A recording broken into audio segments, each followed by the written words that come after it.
کہنے والے تو کہتے ہیں کہ دسمبر میں چل چلاؤ کا وقت ہے، جنوری میں انتخابات کا موسم ہوگا اور نئی قومیں پھوٹیں گی، نئے پھول کھلیں گے۔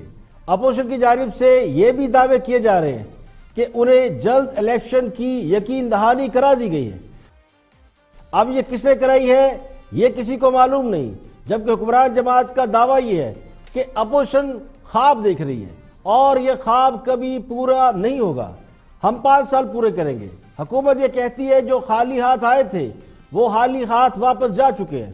سوال یہ ہے کہ دسمبر کے مہینے میں ایسا کیا ہو سکتا ہے جس کی بنیاد پر اپوزیشن کو یہ لگتا ہے کہ حکومت رخصت ہو جائے گی۔ مولانا فضل الرحمان اور ان کے اتحادی ایک بہت بڑا اور کامیاب دھرنا دینے کے بعد واپس جا چکے ہیں۔ پلان اے بی سی ڈی سارے پلان آزمائے جا چکے ہیں۔ تو بظاہر یہی لگتا ہے کہ دسمبر میں تحریک انصاف کے خلاف پارٹی فنڈنگ کیس یا ممنوعہ فنڈنگ کیس کا معاملہ ہی وہ معاملہ ہے جس کا فیصلہ حکومت اور اپوزیشن کی قسمت کو طے کر سکتا ہے۔ کل سے اس کیس کے حوالے سے اسکروٹنی کمیٹی روزانہ کی بنیاد پر اس کی سماعت شروع کر رہی ہے۔ حکومت اور اپوزیشن اس کیس کے حوالے سے بیان بازی زوروں پر کر رہے ہیں۔ حکومت کا موقف یہ ہے کہ پارٹی فنڈنگ کیس میں حکومت بچ نکلے گی جبکہ اپوزیشن کی جماعتیں پھنس جائیں گی، جبکہ کہنے والے تو کہتے ہیں کہ جس طرح نواز شریف حکومت بڑی کانفیڈنٹ تھی اور جو یہ دعوے کر رہی تھی کہ پاناما کیس سے کچھ نہیں نکلے گا، اسی طرح کے دعوے آج حکمران جماعت بھی کرتی ہوئی نظر آتی ہے۔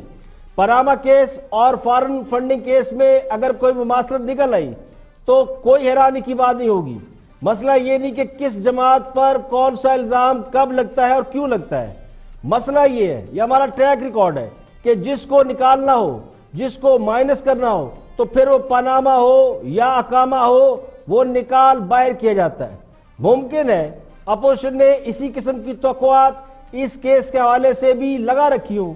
مبصرین کو بھی یہ خدشہ ہے کہ اگر کسی سے جان چھڑانے کا فیصلہ ہو چکا ہے تو پھر کیا پاناما اور کیا اقامہ اور کیا foreign funding case, election commission foreign funding case کے حوالے سے جو بھی فیصلہ کرے گا، اگر تو حکومت کے خلاف فیصلہ آ جاتا ہے تو بھی حکمران جماعت فوری طور پر اقتدار سے رخصت نہیں ہوگی۔